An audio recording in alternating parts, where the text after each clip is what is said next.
आप सभी को नमस्कार। दोस्तों, आज हम बात करेंगे आज जो मार्केट बुरी तरह से गिरा है, और मैं कहूँ कि आज बाजार में बिल्कुल खून ना खून हो गया, एक ब्लड बात हो गया, तो वो बिल्कुल सही होगा। सुबह से ही हमें अंदाज़ा था, जब हम कल चार्ट्स देख रहे थे निफ्टी के और बैंक निफ्टी के, तो हमें अंदाज़ा था कि भाई ये जो है सपोर्टिंग है, इससे अगर नीचे आएगा तो 100% गिरेगा। और आज वही हुआ, एक गैप डाउन के साथ मार्केट खुली निफ्टी में भी, बैंक निफ्टी में, और उसके बाद आप देखेंगे 2 से 2.5% मार्केट गिर गया। और अडानी ग्रुप के में 2 दिन में 4 लाख करोड़ का नुकसान हो गया निवेशकों का। तो आप खुद सोच सकते हैं कि कितनी बड़ी गिरावट थी। लेकिन ये गिरावट हो क्यों रही है? जैसा कि मैंने कल के वीडियो में भी बताया था कि एक हिंडनबर्ग करके एक कंपनी है, विदेशी कंपनी है, उसने एक रिपोर्ट पब्लिश की है अडानी ग्रुप के अंदर, अडानी ग्रुप के ऊपर। और उन्होंने ये कहा है कि अडानी ग्रुप जो है, उनका वैल्यूएशन उन्होंने तोड़ मरोड़ के बहुत ज़्यादा दिखाया है। उनके ऊपर 2,24,000 करोड़ का कर्जा है, जो कि अपने आप में बहुत बड़ा है। ऑलमोस्ट उन्होंने भारत के सभी पीएसयू बैंक्स और कुछ प्राइवेट बैंकों से भी कर्जा लिया हुआ है। ये सारी बातें उन्होंने अपनी रिपोर्ट में रखी, और जिसकी वजह से मार्केट पिछले 2 दिनों में, यानी परसों बुधवार को और आज फ्राइडे को, 2 दिन मिला के 3 से 3.5% गिर चुका है, और 4 से 5 लाख करोड़ का नुकसान हो चुका है इन्वेस्टर्स का। अब हम ये जानेंगे कि हिंडनबर्ग चीज़ क्या है। आज मैं इसके ऊपर रिसर्च कर रहा था, तो हिंडनबर्ग एक विदेशी कंपनी है, बहुत छोटी कंपनी है, जो रिसर्च करती है, स्टॉक्स में भी इन्वेस्टमेंट करती है, और मोस्टली शॉर्ट पोजीशन बनाती है। यानी पहले बेचती है और उसके बाद खरीदती है, जिसको हम शॉर्टिंग कहते हैं।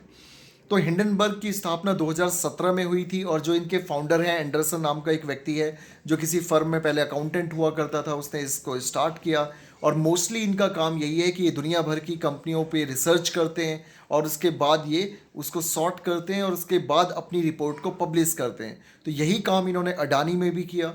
हिंडनबर्ग का ये कहना है कि पिछले 2 साल से वो अडानी ग्रुप के ऊपर पूरी रिसर्च कर रहे थे। अडानी ग्रुप की सभी कंपनियों के ऊपर वो रिसर्च कर रहे थे, उनकी balance sheet, profit and loss account, बाकी रेशियोज और वो सब कर रहे थे। और उसके बाद उन्होंने ये फाइनली ये रिपोर्ट पब्लिश की है। तो मुझे अभी भी लगता है, देखिए मैं एक चीज़ और देख रहा था, एक मिनट, मैं आपको एक डाटा भी मेरे पास है।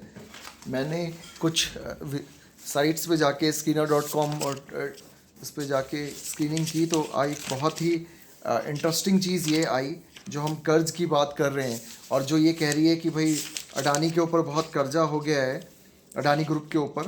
तो एक बहुत ही इंटरेस्टिंग सा फैक्ट मुझे दिखा कि हमारे देश में अडानी से भी ज़्यादा कर्जा जो है टाटा ग्रुप के ऊपर है, और रिलायंस के ऊपर भी है। टाटा ग्रुप के ऊपर करीब करीब जो है आपका 3,36,000 करोड़ का कर्जा है टाटा ग्रुप पे, और वो भी एक ही कंपनी पे सबसे ज़्यादा है। एक ही कंपनी पे सबसे ज़्यादा, टाटा मोटर्स पे 2-2.5 लाख करोड़ का कर्जा है। अब सोचिए, अडानी ग्रुप पे जो कर्जा है वो टोटल 2,24,000 करोड़ का है, और वो करीब करीब अडानी ग्रुप की 6 कंपनियों को मिलाकर है। लेकिन टाटा की अगर हम बात करें, तो भाई साहब टाटा की अगर हम बात करें, ये देखिए मैंने कल मैंने पूरा मैं नोट्स बना रहा था, ये इस पे मैंने कल नोट्स बनाए। तो आप ये देखिए, अडानी इंटरप्राइजेस पे 41,191 करोड़ का कर्जा है। अडानी ग्रीन एनर्जी पे 52,041 करोड़ का कर्जा है। अडानी पोर्ट्स पे 45,299 करोड़ का कर्जा है। अडानी पावर पे 45,252 करोड़ का कर्जा है। और टोटल मिला के अडानी ग्रुप की 9 कंपनियों का कर्जा है 2,22,000 करोड़। अडानी ग्रुप की 9 कंपनियों का टोटल कर्जा 2,22,000 करोड़ रुपए, जिसको हिंडनबर्ग ने बड़ा चढ़ा के बोला, और मीडिया ने बहुत बड़ा चढ़ा के इसको दिखाया कि ये है वो है।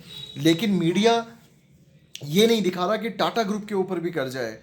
टाटा मोटर्स का जो कर्जा है वो 2,31,000 करोड़, और उसके बाद टाटा स्टील का जो कर्जा है वो 1,40,000 करोड़। तो कुल मिला के टाटा ग्रुप के ऊपर जो कर्जा है वो 3,52,189 करोड़ का है। यानी अडानी ग्रुप से ज़्यादा कर्जा टाटा ग्रुप के ऊपर है, और वो भी सिर्फ 2 ही कंपनियों पे, टाटा मोटर्स और टाटा स्टील। जबकि अडानी ग्रुप का ये कर्जा जो है 9 कंपनियों को मिला के है। उसके बाद मैंने जब देखा आगे बढ़ के कि भाई अंबानी जी के क्या हाल है, तो रिलायंस ग्रुप, जिसमें मोस्टली रिलायंस जो इंडस्ट्रीज़ है उसमें जियो और टेलीकॉम और पेट्रो रिफाइनरी कंपनीज हैं, उनका टोटल कर्जा 3,16,000 करोड़ रुपए है।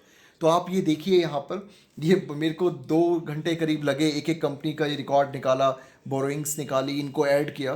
तो कुल मिला के हम ये देखेंगे कि अडानी ग्रुप से भी ज़्यादा कर्जा टाटा ग्रुप्स पे और रिलायंस ग्रुप पे है।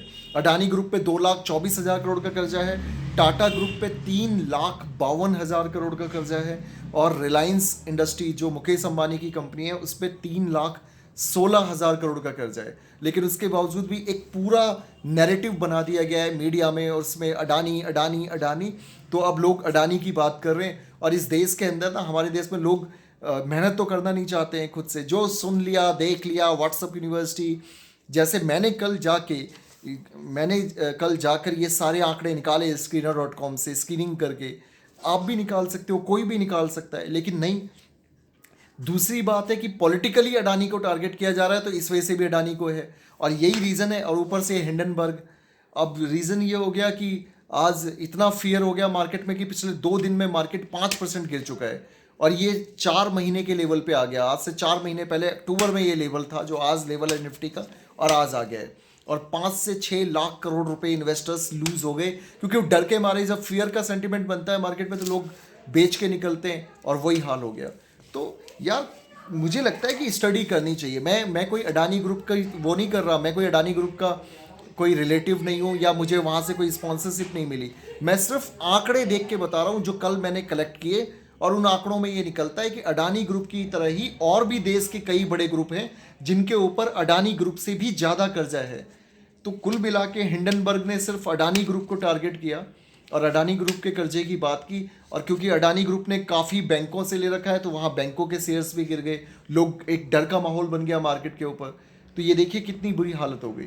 तो मैं जितने भी इन्वेस्टर्स हैं मैं उनको भी ये कहना चाहूँगा, यार देखो, इन्वेस्ट करो, लॉन्ग टर्म के लिए करो। ये गिरना उठाना, ये इतनी जल्दी न्यूज़ बेस पे किसी फॉरेन कंपनी की जो 2017 में गठित हुई है हिंडनबर्ग, और एक छोटी सी कंपनी है, उसकी रिपोर्ट पे आप एकदम से बिकवाली का माहौल बना देना, ये मुझे ठीक नहीं लगता। हालांकि अब यहाँ से, क्योंकि जो मेन सपोर्ट लेवल थे वो टूट चुके हैं निफ्टी में भी और बैंक निफ्टी में, तो हो सकता है मार्केट और नीचे जाए, लेकिन हमें तो कोई फ़र्क नहीं पड़ता दोस्त। हम तो, हमारी इन्वेस्टिंग होती है, हम ट्रेडिंग उस तरह की नहीं करते इंट्राडे वाली, तो हम तो लॉन्ग टर्म के लिए इन्वेस्ट करते हैं, और लॉन्ग टर्म में कभी कोई खतरा नहीं है।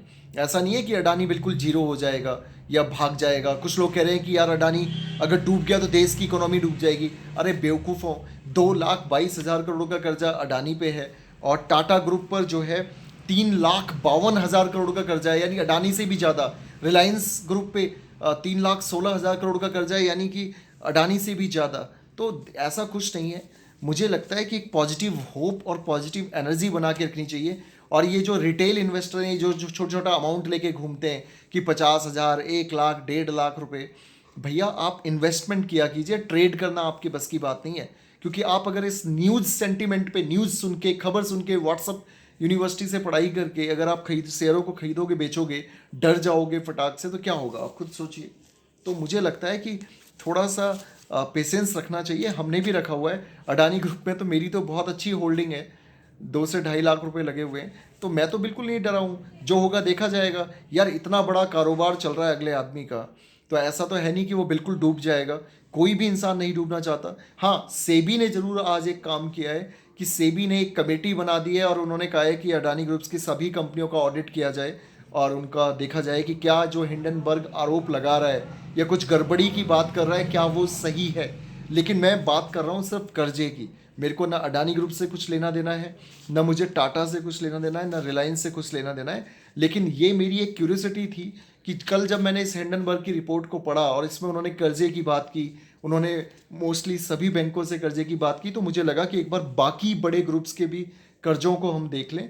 तो उस हिसाब से तो रिलायंस की, अडानी की हालत क्या है, अडानी से तो ज़्यादा कर्जा बाकी लोगों ने ले रखा है, लेकिन उनकी बात कहीं मीडिया पे नहीं हो रही, उनकी बात कहीं सोशल मीडिया पे नहीं हो रही, और किसी भी लेवल पे नहीं हो रही। टारगेट किया जा रहा है। तो मुझे लगता है कि रिटेल इन्वेस्टर्स को मैं अपनी सजेशन ये दूंगा कि जो लोग जोखिम नहीं झेल सकते वो लोग ट्रेडिंग से दूर रहें, वो सिर्फ इन्वेस्टमेंट करें। कुछ बड़ी ब्लू चिप जो लार्ज कैप की कंपनीज हैं उनमें हर डिप पे थोड़ा थोड़ा बाई करते रहें।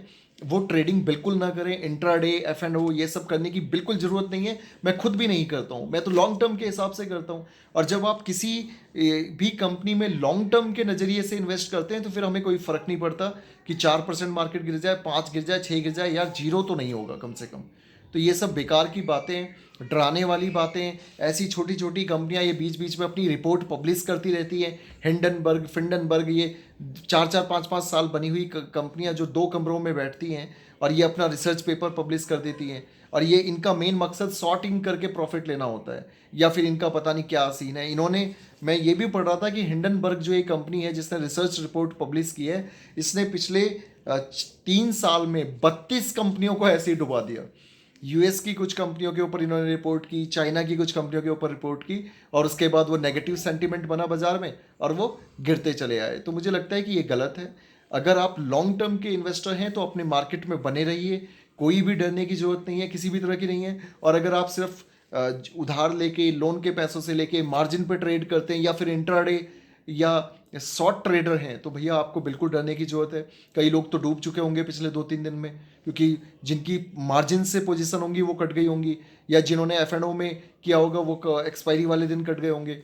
तो मुझे लगता है कि हमें सीखना होगा। मैं अपने हर वीडियो में कहता हूं कि अगर आपको स्टॉक मार्केट में काम करना है तो लंबे समय के लिए काम कीजिए, लॉन्ग टर्म के लिए काम कीजिए, सीखिए, पढ़िए। दुनिया भर का यूट्यूब पढ़ा है, किताबें पढ़िए, उनको पढ़िए और लंबे समय की अवधि के लिए निवेश कीजिए। शॉर्ट टर्म निवेश में या इंट्राडे में या लोन उधार का पैसा लेके मत कीजिए भाई, डूब जाओगे, बर्बाद हो जाओगे। मेरा सिर्फ यही कहना है। तो आज की वीडियो में मैं यही कह रहा था कि जो हिंडनबर्ग की वजह से ये जो रिसर्च पेपर या रिपोर्ट इन्होंने अडानी ग्रुप के ऊपर दिया, अडानी ग्रुप ने अपनी सफाई में बोला है, अडानी ग्रुप के जो स्पोक्स पर्सन है उन्होंने बोला है कि अगले 1-1.5 साल में वो अपना कर्जा खत्म कर देंगे।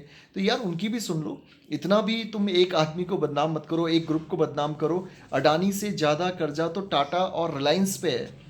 अब क्योंकि अडानी फर्स्ट जनरेशन बिजनेसमैन है, वो खुद जीरो से उठाए, तो उसको कुछ भी कह लो। बाकी लोग सेकंड या थर्ड जनरेशन बिजनेसमैन है, तो उनको कोई कुछ नहीं कह रहा। मीडिया में कहीं रिपोर्ट नहीं आ रही, कहीं पर कुछ नहीं आ रहा। सिर्फ अडानी ग्रुप के पीछे पड़े हुए हैं हाथ धो के, और पूरा माहौल ख़राब कर दिया है। हालांकि शॉर्ट करने वालों ने बहुत अच्छा कमाया है, लेकिन हम तो लॉन्ग टर्म के इन्वेस्टर हैं। मैं आप सबसे फिर कहूँगा कि लॉन्ग टर्म के लिए जो है इन्वेस्ट कीजिए, हमेशा लंबे समय की अवधि के लिए इन्वेस्ट कीजिए और सीख के इन्वेस्ट कीजिए। अगर आप हम लोगों से जुड़ना चाहते हैं तो मैं अपना नंबर जो है डिस्क्रिप्शन बॉक्स में दे रहा हूँ, आप मुझे व्हाट्सअप कीजिए। एक अच्छा डीमेट एंड ट्रेडिंग अकाउंट खुलवाइए, पोर्टफोलियो मैनेज करेंगे, या फिर जो जितना मुझे समझ में आता है उतना है।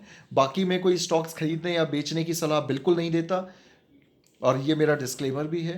तो यही है कुल मिला के, और कोई घबराने की ज़रूरत नहीं है। अगर आप लंबी अवधि के लिए हैं, तो शॉर्ट टर्म है तो फिर आपको डरना पड़ेगा। Thank you very much. जय हिंद, जय भारत।